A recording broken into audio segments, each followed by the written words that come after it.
Wish ko lang. Kung salat daw tayo sa ibang bagay, maaring lamang naman tayo sa ibang paraan. Ganito lang daw ang swerte ng tao. Dahil walang pareho sa mundo, lahat tayo ay espesyal na may kanya-kanyang kakayahan.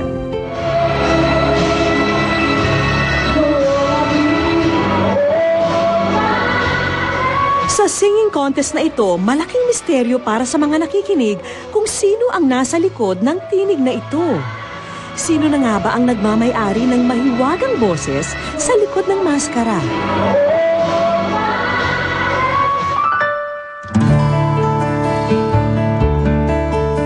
Taong 1995 nang isinilang ni Nanay Maggie si Jean.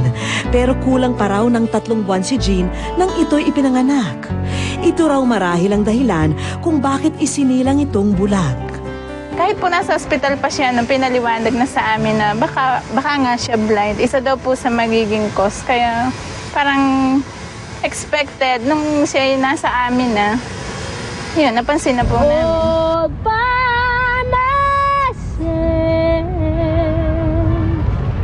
Hindi man siya nakakakita, kitang-kita naman daw ang kanyang talento. Siya si Jean, ang nagmamay-ari ng ating mahiwagang tinig. Dahil sa husay nitong kumanta, 7 taon pa lang daw si Jean, sinasabak na siya sa mga singing contest. Binigay naman po sa akin ni God po yung talento po na pakita ko po sa lahat po na may talent po ako. Kung tutuusin, mas normal ka kaysa sa kanila kasi ikaw nakakapag-aral ka, may talent ka naman, ay ipakita mo sa iba. So sila wala.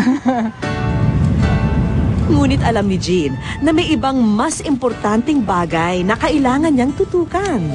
Hindi naman po habang buhay na sa magulang po ako. Kailangan po nakakapagtrabaho po ako, nakakapag-aral, makapagtapos po para makapagtrabaho din po. Physical composition, motives, melodic or rhythmic patterns. Kasalukuyang nasa first year high school si Jean at naka-enroll siya sa isang normal na klase. Kung ballpen at papel ang gamit ng ibang mag-aaral, stylus at slate naman ang kanyang panulat. Nakaka-cope up siya sa lahat ng mga activities namin sa school.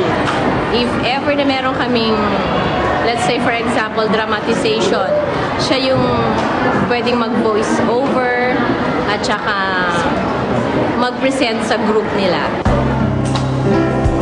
Pagkatapos ng regular na klase ni Jean, diretso naman siya sa kanyang special education class. Dito, kasama naman niya ang mga kapwa niya estudyanteng may kapansanan din sa mata. Kahit na may kapansanan siya, ginagawa pa rin niya yung best niya para malamangan din niya yung mga normal students na kaklase niya. Pagkatapos sa eskwelahan, diretso sa bahay si Jean para tulungan ang kanyang mga magulang sa kanilang munting negosyo, ang pagbebenta ng Banana Q. Talagang medyo mabigat yung kanyang mga pangangailangan sa school. Lahat kasi kailangan, siyempre, kasi pag hindi mo lang bibili sa kanya, may iwanan siya sa mga kanyang pag-aaral. Kailanman, hindi raw pinaramdam ni Jean na kailangan niya ng espesyal na atensyon. Hanggat maaari, ayaw rin daw nitong magpahiwatig na kailangan niya ng mag-aalalay. Kasi sa sarili po niya, marunong naman siya pagligo, nagagawa po niya yung, lumaki siya parang normal. Wala mang paningin, determinado si Jean na balang araw, masisilayan din niya ang kanyang mga pangarap. Lalong-lalo na ang matuloy ang kanyang pag-aaral. Gusto ko po makapagtapos po ng pag-aaral para po matulungan ko po yung mga magulang ko po, tapos po yung mga kapatid ko po. Wish ko lang. Sa aming pagbabalik, Ikaw ay nasa wish ko lang.